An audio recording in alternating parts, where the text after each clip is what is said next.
बिस्मिल्लाहिर्रहमानिर्रहीम। अस्सलाम वालेकुम डियर स्टूडेंट्स। आज का जो हमारा टॉपिक है वो ऑर्बिटल वेलोसिटी है।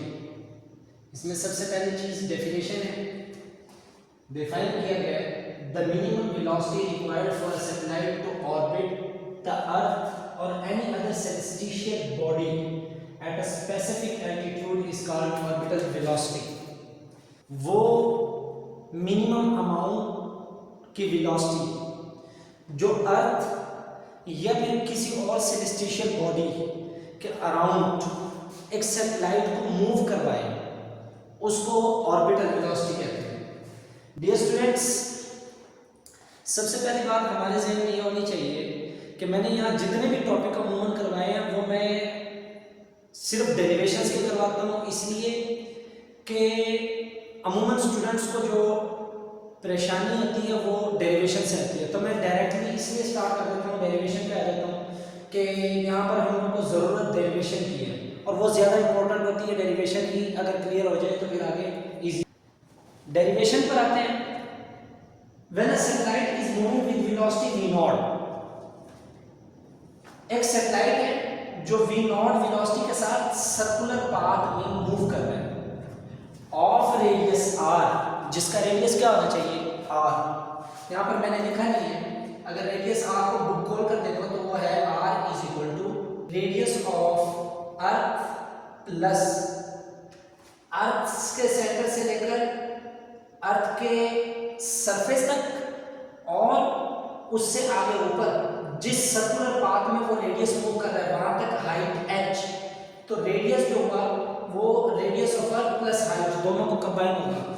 यहाँ पर इसीलिए डिफाइन किया हुआ है in a circle of radius r from the centre of the earth, centre of the earth से लेकर जिस सर्कुलर पाथ में वो सैटेलाइट मूव कर रहा है। इट हैज सेंट्रीपिटल एक्सेलरेशन, उसकी सेंट्रीपिटल एक्सेलरेशन यहाँ पर डिफाइन करते हैं हम लोग ac is equal to v not square over r। अब जो सेंट्रीपिटल एक्सेलरेशन है वो एक्चुअल में due to force of gravity की वजह से सप्लाइड है। अब AC यानी सेंट्रीपिटल एक्सेलरेशन को हम रिप्लेस कर देते हैं किससे, G से। तो यहाँ पर AC की जगह जो पहले AC आ रहा था यानी सेंट्रीपिटल एक्सेलरेशन आ रहा था, वहाँ ग्रेविटी G को पुट करेंगे। बाकी इक्वेशन वैसे के वैसे v not square over r, यहाँ से v नॉट स्क्वायर इधर ही रहने दिया, r इधर डिवाइड हो रहा था, इक्वेशन को उस साइड पर जाकर मल्टीप्लाई हो जाएगा। फिर taking square root on both side, दोनों साइड पर हम स्क्वायर रूट ले लेते हैं। v नॉट के स्क्वायर के साथ स्क्वायर रूट कैंसिल, पीछे ये वाली इक्वेशन रहेगी यानी square root g r, g क्या है ग्रेविटी है, r रेडियस है। v not is equal to g r, यहाँ पर हमारे पास ये इक्वेशन आ गई स्क्वायर रूट की। By using g is equal to g capital G, ये भी कांस्टेंट है, mass of earth over r square. ये कहाँ से आया, ये हमारे पास आया है जो आपने ग्रेविटेशनल फील्ड स्ट्रेंथ टॉपिक पढ़ा था, उसमें वैल्यू ऑफ g आपने ये निकाली थी, पीछे आपने टॉपिक पढ़ा था उसके अंदर ये वैल्यू है। तो जहां पर ऊपर वाली इक्वेशन में g आ रहा है वहां पर ये वैल्यू उठाकर पुट कर दो, बाकी स्क्वायर रूट में नॉन वैसे का वैसे r इधर मल्टीप्लाई हो रहा है, जो यहाँ पर r स्क्वायर डिवाइड हो रहा है उसके स्क्वायर के साथ ये वाला r जो मल्टीप्लाई हो रहा है कट जाएगा।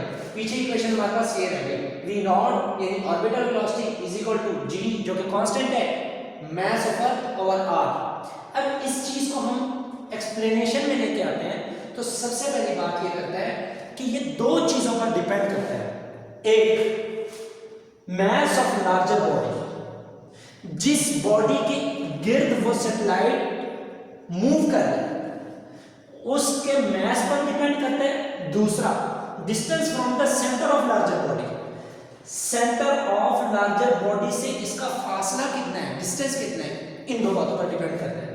फिर आते हैं it moves faster when it is close to the gravitational body, ये तब तेज मूव करेगा जब ग्रेविटेशनल बॉडी अर्थ के करीब हो, and slower when it is further away, और ये स्लो मूव करेगा यानी वो सैटेलाइट स्लो मूव करेगा जब ये फर्दर अवे यानी उससे दूर हो, उसका सर्कुलर पाथ बहुत दूर हो तो तब ये स्लो मूव करेगा।